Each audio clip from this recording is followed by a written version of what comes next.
Hi everyone, today we're stepping back in time to Springfield, Illinois to visit the Lincoln Home National Historic Site, the only house ever owned by Abraham Lincoln and his family. We start our tour at the museum steps right across from Lincoln's house.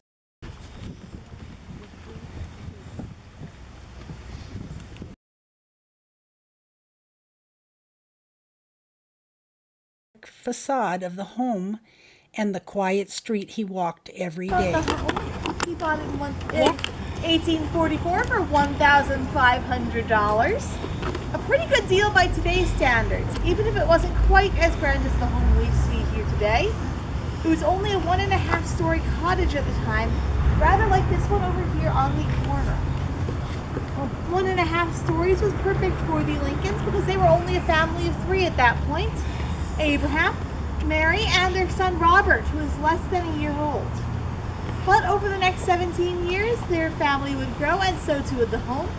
First adding rooms to the back of the Lincoln home, and then later in 1856 adding the entire second story, giving us the home design we see here today.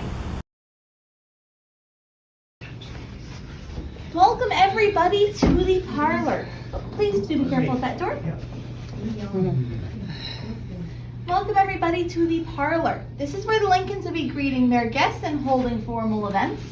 And since it's where they'll be greeting their guests, I think it's only appropriate for us to start here as the Lincolns' newest guests in the home. Now, you might notice this room is divided into 2. We have the front parlor and we have the back parlor. The reason for this division is that when the Lincolns first bought the home, the back parlor did not actually exist. There was no room back there. Now, I mentioned outside it was only a 1.5-story cottage back then. Well, that 1.5-story cottage, the half-story on top was an A-frame sleeping loft. So I'd like to ask you guys a question. Does anyone here know how tall Abraham Lincoln was? 6'4", yes. The very tallest point in the sleeping loft, on the other hand, was 6'5". So you can imagine he felt a little bit cramped up there in that little bit of attic. So 2 years after they bought the home, they added a bedroom to the ground floor where the back parlor is today. They would use that as their main bedroom until 1856 when the second floor got added on, because at that point they no longer needed a ground floor bedroom. They decided to redecorate by tearing at the wall between the 2 rooms and adding these great big double doors to help them control the size of the parlor. This means that for small parties, they could shut the doors, have everyone gather up front while Abraham would get a study in the back. And for large parties, they'd open the doors wide to let everybody spread out and get a little bit more comfortable. Or at least that's how it would work in theory. In practice, I'm not sure that opening these doors would actually help much with the comfort of this room, because once the Lincolns invited 500 guests to this home. Only 300 people actually came to that party, which I think would be a relief, and Mary did not. Next, we move to the dining room. This room is the heart of the family life. Meals, conversations, and planning for the days ahead all happen here. The table is set as it might have been in the 1860s, complete with period-appropriate dishware and a homely charm. Finally, we tour the hall and the stairs. The staircase leads to the bedrooms upstairs, giving a sense of the private side of Lincoln's life. Upstairs, we arrive at Abraham Lincoln's bedroom. The space is modest, just as you expect from a man known for his humility and dedication to work. Welcome everyone then to Abraham's room, and the first thing I want to do in here is ask you guys a question. What do you think of the wallpaper in here? I like it.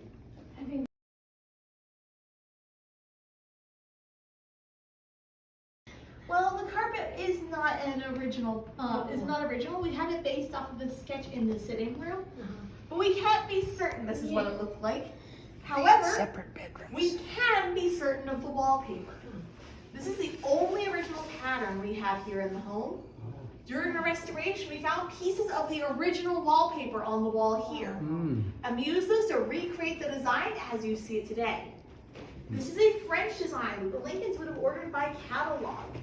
And we think it was probably Mary who ordered it because she could speak fluent French from 12 years of formal education, as compared to Abraham's 9 months total.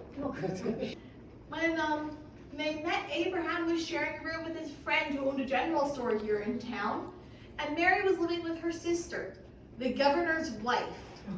They met at a party and started courting, though they did break up for a little while, either because Abraham didn't think he could support Mary the way he felt she deserved, because she was very much a higher class lady than he was, or because Mary's family didn't approve of him. Get back together, they got married, and by all accounts they loved each other very much.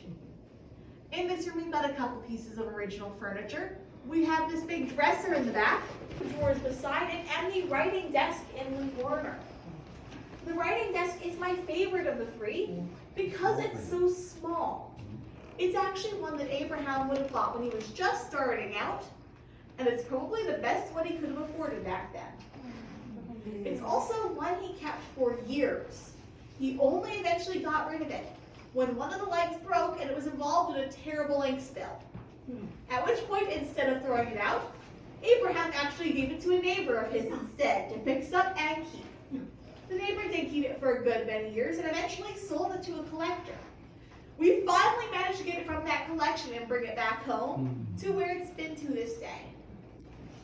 Now, we can't be entirely sure why Abraham liked that desk so much. It's not like he's writing letters about his writing desk.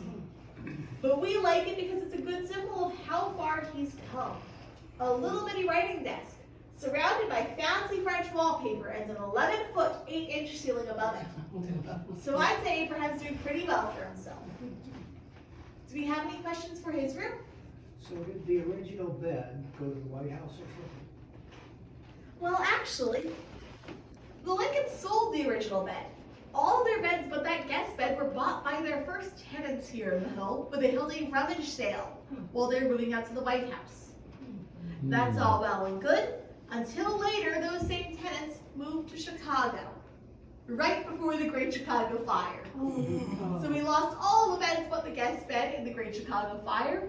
But if we had to lose these beds, I'm glad that they were lost in a historic event like that. What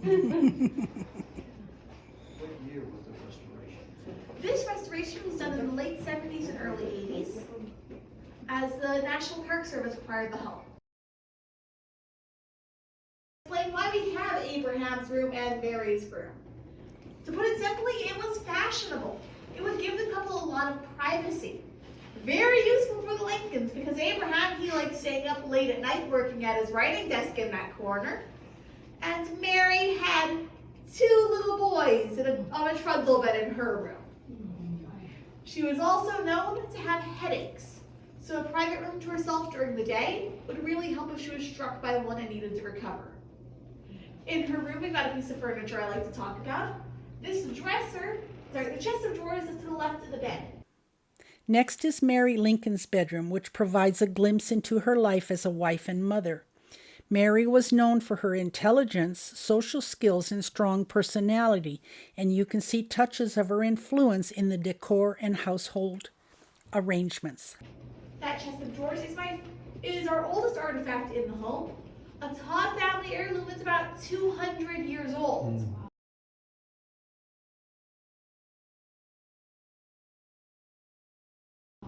I especially like it, this is one of my favorites, because it is fancy. This is fancy because, well, it's a good way to show that Mary came from this life of wealth before she met Abraham. So it has the nice metal handles and it is curved all over. Yeah. It's from the factory, but the Lincolns didn't buy it from the factory. They bought it from a store here in town. So on top of those $15, you'd have to add the little bit of markup the store is adding to actually make a profit, as well as the cost of shipping. And one this is being sent all the way from Buffalo, New York, and it's about 600 pounds of cast iron. Let's just say that shipping was not exactly going to be cheap. This stove was an investment, and it's one that the Lincolns bought in June of 1860, less than a year before they would move to the White House. So I look at it and I see a promise that the Lincolns were going to come home after their time in office. But unfortunately, that was never to be. Never happened. After Abraham was assassinated, no Lincoln would ever return to live in this home. They would rent it out until 1887, when Robert Lincoln, the only remaining member of the family at that point, sold it to the state of Illinois for $1 and 2 promises. First, that the home would always be well maintained. And second, that entry to the home would forever be free.